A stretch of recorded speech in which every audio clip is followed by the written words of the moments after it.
My girlfriend said I should be grateful she even answers my calls. So I stopped calling. I'm Connor. Been working as a project manager at a logistics company in Dallas for about 5 years now. The job's solid, decent pay, benefits, and I'm actually up for senior PM, which would be huge for me. The hours can be brutal during peak season, but I've always been the type to put in the work. My girlfriend Madison does PR and event coordination for this agency that handles brand activations, club launches, that whole scene. We've been together for 2 years and 2 months. Things were good at first, really good. She was fun, spontaneous, and I liked that she had this whole creative side I don't have. I'm spreadsheets and timelines, she's Instagram stories and VIP lists. But about 6 months ago, something shifted. She got tight with this new group of girls who call themselves women who date up or some shit. They're all about knowing your worth and maintaining standards. Which cool, everyone should have standards. But the way Madison talking started to change. Suddenly I was too predictable. My Friday night routine of hitting the gym after work and grabbing beers with my buddy Jake became boring office guy energy. The fact that I meal prep on Sundays meant I don't know how to enjoy life. She dropped comments about guys in the event industry who actually know how to have fun. Started posting more on Instagram, always at some rooftop thing or bottle service table. And here's the kicker, she'd ghost me for hours, sometimes a full day, then pop back up like nothing happened. When I try to talk about it seriously, she'd flip it on me. You're being clingy, you're being needy, that's not attractive. Last Tuesday, my truck wouldn't start in the company parking lot. Dead battery, and I'd left my jumper cables at home like an idiot. It was 9 p.m. I'd been at the office since 6 a.m. dealing with a warehouse inventory crisis, and I was exhausted. I called Madison. She was my girlfriend. That's what you do, right? She answered on the 4th ring. I could hear music and voices in the background. Hey babe, I'm stuck at work, truck won't start. Any chance you could come grab me? I'll buy you dinner, Connor. She cut me off and her tone made my stomach drop. You should be grateful I even answered your call right now. I don't have time to just come grab you whenever you ask. I sat there in my truck, phone pressed to my ear, processing what she just said. Not I'm busy, but I can come later. Not can Jake help you, just that, yeah, I said quietly. I get it, thanks anyway. I hung up. Called an Uber, got home at 10:30, had my truck towed the next morning, got a new battery installed. Cost me $200 and half my lunch break. Madison texted me Thursday afternoon, drinks tonight, like nothing happened. I didn't respond. And here's the thing, I didn't block her, didn't post cryptic Instagram stories, didn't text her friends or her mom asking what's wrong. I just stopped calling, stopped texting first, stopped making plans, stopped asking about her day, stopped checking in. Cold turkey, complete silence from my end. If she wanted to reach out, my number worked. But I wasn't going to be the one chasing anymore. 3 weeks went by. 3 entire weeks and she didn't call once. Didn't text. Nothing. Which told me everything I needed to know, honestly. But I was fine. Weirdly fine. I threw myself into work, spent more time at the gym, helped Jake paint his new apartment, caught up on sleep. My stress levels actually dropped. Then yesterday happened. I had this massive client presentation scheduled. We're talking potential 6-figure contract I'd been prepping for 2 weeks. I got to the office at 7 a.m. to run through everything one more time. At 8:45, 15 minutes before the clients were supposed to arrive, Jessica from reception called my desk. Connor, there's someone here to see you. A young woman, she's crying pretty hard. Says she needs to talk to you right now. My brain short-circuited. Client meeting in 15 minutes, crying woman in my lobby. Did she give you a name? Madison. I felt my jaw clench. I told Jessica I'd be down in 5, finished setting up the conference room and headed downstairs trying to keep my face neutral. Madison was sitting in one of the lobby chairs, mascara streaked down her face, eyes puffy and red. She was wearing workout clothes, leggings, and an oversized hoodie, which was weird because Madison never left her apartment without a full face of makeup and a going-out outfit. When she saw me, she stood up fast. Connor, oh my God, Connor, what are you doing here? I kept my voice low, professional. My coworkers were walking past, definitely noticing. I needed to see you. You won't answer my texts, you won't call me back. I haven't gotten any texts from you in 3 weeks, Madison. I texted you last night. She pulled out her phone, scrolling frantically. See, I sent you. She stopped, stared at her screen. Oh my God, I sent it to the wrong chat. Amanda from HR walked by, slowed down, glanced at us. Everything okay, Connor? I looked at Madison, mascara everywhere, hands shaking, clearly in the middle of some kind of breakdown. Then at Amanda. Then back at Madison. Yeah, I said calmly, I think she's got the wrong person. Madison's face went white. Connor, I have a client meeting in 10 minutes. You need to leave. Can we just talk, please? 5 minutes. Jessica was watching. Amanda was still hovering. 2 of the warehouse guys were pretending to check the bulletin board but definitely listening. Fine, 5 minutes outside. But that was 4 days ago, and what she told me in that parking lot changed everything I thought I knew about the last 3 weeks. Update 1. Sorry for the delay. Had to pull a few doubles this week because our inventory system decided to crash during our busiest quarter. Also needed time to process what the hell is happening in my life right now. So picking up where I left off, Madison crying in my office lobby, me with a massive client meeting in less than 10 minutes and me telling her I'd give her 5 minutes outside. We walked to the Starbucks across the street. I didn't get her anything. Didn't offer, just sat down and waited. She kept wiping her eyes, looking at me like she expected me to comfort her. When I didn't move, she started talking. I'm sorry. I'm so sorry, Connor. I've been a complete bitch to you and you didn't deserve any of it. Okay. That made her pause. That's it, just okay. Madison, I have 8 minutes now. What do you want? She flinched. I miss you. I miss us. These past 3 weeks without you have been hell, and I realized I made a huge mistake and I want to fix this. You had 3 weeks to reach out. I know, and I was stupid. I was playing games because Alyssa and the girls kept saying if a guy really wants you, he'll chase you, and I thought you'd come back and I could. She stopped herself. You could what? Nothing, it's stupid. Say it. I thought if you came running back it would prove I still had power in the relationship. I just stared at her, this girl I'd been with for 2 years, who I'd helped move apartments, who had driven to the emergency room at 2 a.m. when she had that allergic reaction, who I'd planned a surprise birthday trip to Austin for, and what she cared about was whether she had power over me. Why did you really come to my office today, Madison? Her eyes shifted. Bingo. I told you I miss. Bullshit. You texted the wrong person last night. You weren't even trying to reach me. So why show up crying at my job during business hours? She went quiet, picked at her cuticles. Finally, I'm in trouble at work. What kind of trouble? There was this big event 3 weeks ago. Product launch for this new tequila brand. I was the lead coordinator, and something went wrong with the budget, like really wrong. I waited. There's an invoice that doesn't match up, and some expenses that look inflated. And my boss is saying either I falsified documents or I was careless with vendor payments, and either way it's a fireable offense and there might be legal implications. And did you do it? No, well, I mean, not exactly. It's complicated. Either you faked invoices or you didn't, Madison. I let someone else handle some of the vendor coordination because I was overwhelmed, and he said he had connections and could get us better rates, and I didn't double check everything because I trusted. She stopped. Who? It doesn't matter. Who, Madison? This guy, Steven.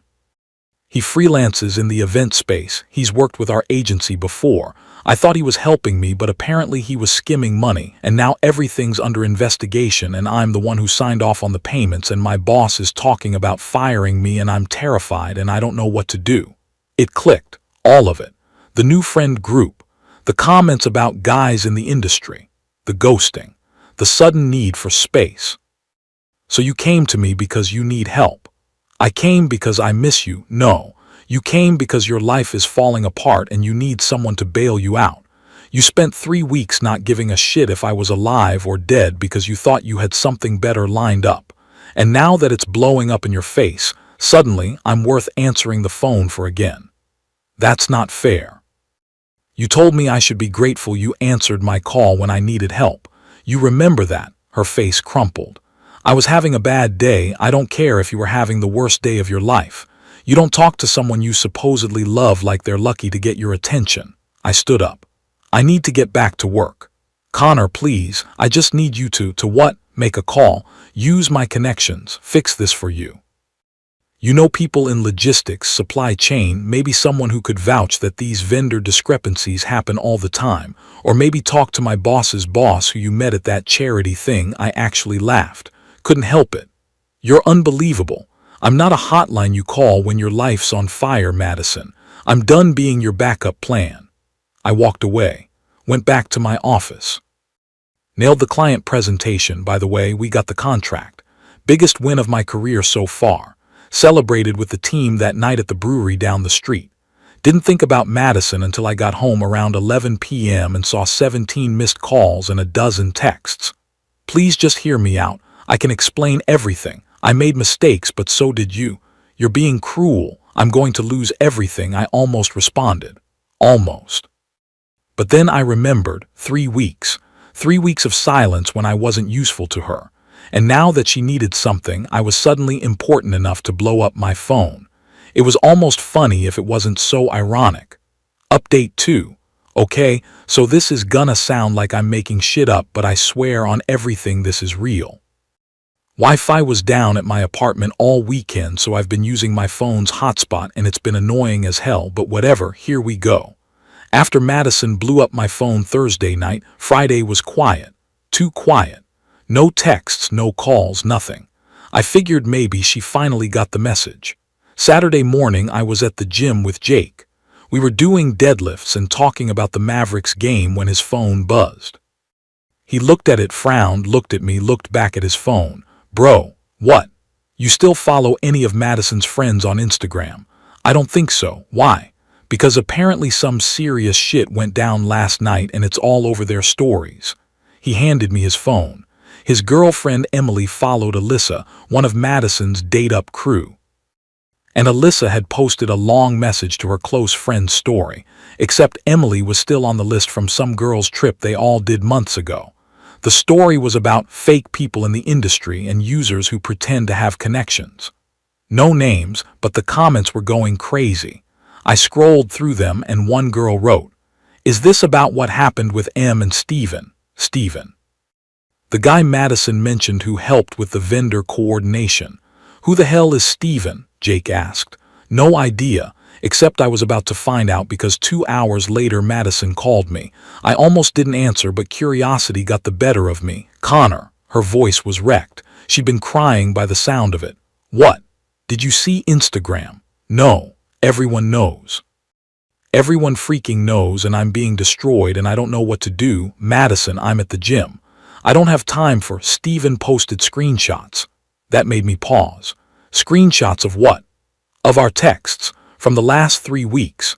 He posted them in the event industry group chat to defend himself about the vendor thing, and now everyone's calling me a snake and a liar, and I'm done. I'm completely done. What was in the texts, Madison? Silence. Then please don't make me say it. I'm hanging up.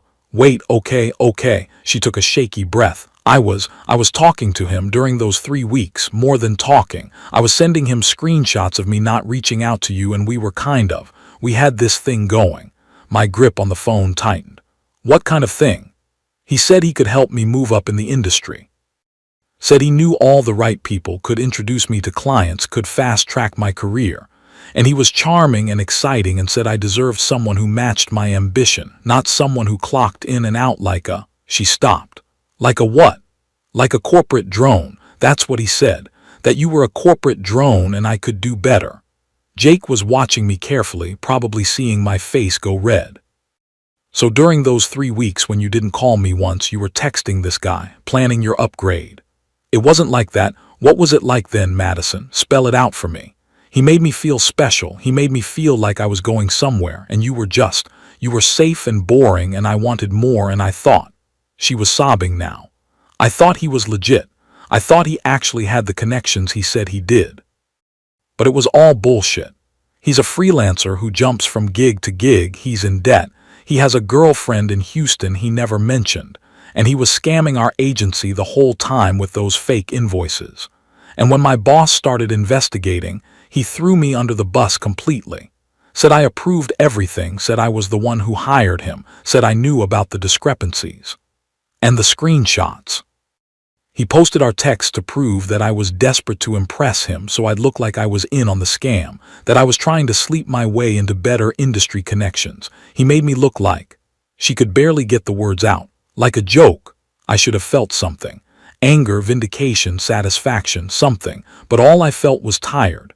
I'm sorry that happened to you, but it's not my problem. Please, Connor, I know I hurt you. I know I messed up everything, but I'm begging you, please, I need help. My agency is firing me. They're doing it officially on Monday, but they already told me yesterday. And Steven is telling everyone I was the mastermind behind the vendor fraud, and people are believing him because of those texts, and I can't. Madison, listen to me very carefully. What you're asking me to do is use my professional reputation to vouch for someone who spent 3 weeks monkey branching to a con artist because I wasn't exciting enough. So no, my answer is no. I'm not asking you to lie, just maybe talk to someone or write a character reference, or you told people I was a corporate drone. You ghosted me while planning your exit strategy. You came to my office only because you needed something from me, and now you want me to risk my career advancement to clean up a mess you made while actively replacing me. I wasn't replacing you. Yes, you were. You were auditioning for an upgrade and it didn't work out. I'm not your safety net. Please, I'm losing everything. My job, my reputation, these girls were my whole friend group, and now they're all posting about me being fake and desperate. That's what happens when you surround yourself with people who are only there for you when you're winning. She went quiet. I have to go, I said. Will you at least? Can we talk in person just once? I need closure. No, Connor, I hung up. Blocked her number. Blocked her on Instagram, Snapchat, everywhere. Jake was staring at me. You good, man? I'm good. You sure? Because that was heavy. I'm sure. And weirdly, I was. I finished my workout, went home, meal prepped for the week, watched the Mavericks game, went to bed at a reasonable hour for the first time in months. But Monday morning I got to work and found an email from Madison's personal account. Subject line, please read this. I haven't opened it yet. Part of me wants to just delete it. Part of me is curious what she could possibly say that would matter at this point. I'll update you guys when I decide what to do, or maybe I won't do anything. Maybe silence is the best response. Either way, I'm good. Really good, actually. Promoted to senior PM last week, forgot to mention that. Got the official offer Friday before all the Madison drama exploded. Better title, better pay, new team. Life's looking up. Funny how things work out when you stop accepting bullshit. Final update, been a while, about 6 weeks since my last update. Some of you DM'd me asking if I ever opened that email. Yeah, I did, about 2 weeks after I got it. Took me that long to even care enough to look. It was long, like really long. Therapy speak throughout, lots of I recognize that and I'm working on understanding why. She said she's been seeing a therapist twice a week. Said she's been diagnosed with some anxiety stuff and attachment issues. Said the whole date up mentality was toxic, and she realizes now how it poisoned her thinking. Said she takes full responsibility for everything. Then came the part where she asked if we could find closure together. Said she knows she doesn't deserve another chance but wanted to honor what we had with a proper conversation. Said she's not asking me to fix anything for her, just to hear her out. The email ended with, I know I destroyed something good because I thought I deserved better, but the truth is I'll never find better than what we had. You were the best thing in my life and I threw it away. I'm so sorry. I sat with it for a few days. Thought about it, talked to Jake about it. He said, bro, she's just trying to get back in because everything else fell apart. And he wasn't wrong. Here's what I found out through the grapevine. Madison did lose her job. The agency fired her and settled with the vendors quietly to avoid bad press. Steven apparently skipped town, owes money to multiple people, completely ghosted everyone. The date-up friend group dissolved because once the drama hit, everyone scattered. Alyssa moved to LA. Another girl went back to her ex-boyfriend. The whole crew just imploded. Madison moved back in with her parents in Fort Worth. I know this because her mom commented on one of my Instagram posts from like a year ago, just a heart emoji. Deleted it 10 minutes later, but I saw it. Make of that what you will. Part of me felt bad for her. Not because I wanted to get back together. That ship sailed when she told me I should be grateful she answered the phone. But because watching someone's life fall apart is never fun, even when they kind of brought it on themselves. I didn't respond to the email though. Instead, I did something that felt right. I gathered up all the stuff she'd left at my place over 2 years. Couple of hoodies, a hair dryer, some face products, a few books, a phone charger. Put it all in a box. Wrote a short note. Madison, your things, please don't come to my office again. I hope you're doing okay. Connor dropped it off at her parents' house with the concierge at their apartment complex. Never heard anything back. Figured that was that. Until last week. I was at this work event, client appreciation dinner, fancy steakhouse downtown.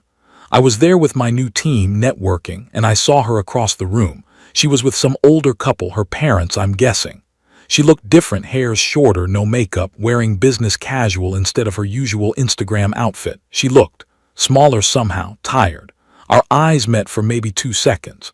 She gave me this small, sad smile. I nodded. That was it. Neither of us walked over. Neither of us made a scene. 10 minutes later, I was in the bathroom and her dad was washing his hands at the sink next to me.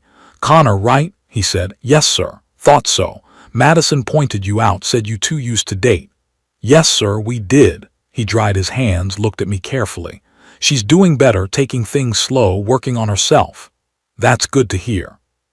She made some mistakes, big ones, but she's learning. I didn't know what to say to that, so I just nodded. He put his hand on my shoulder. For what it's worth, you seem like a good kid, smart to walk away when you did. Not a lot of guys your age would have the spine to do that. Then he left. I stood there for a minute processing. Her dad wasn't asking me to take her back, wasn't making excuses for her. He was just acknowledging reality. I respected that.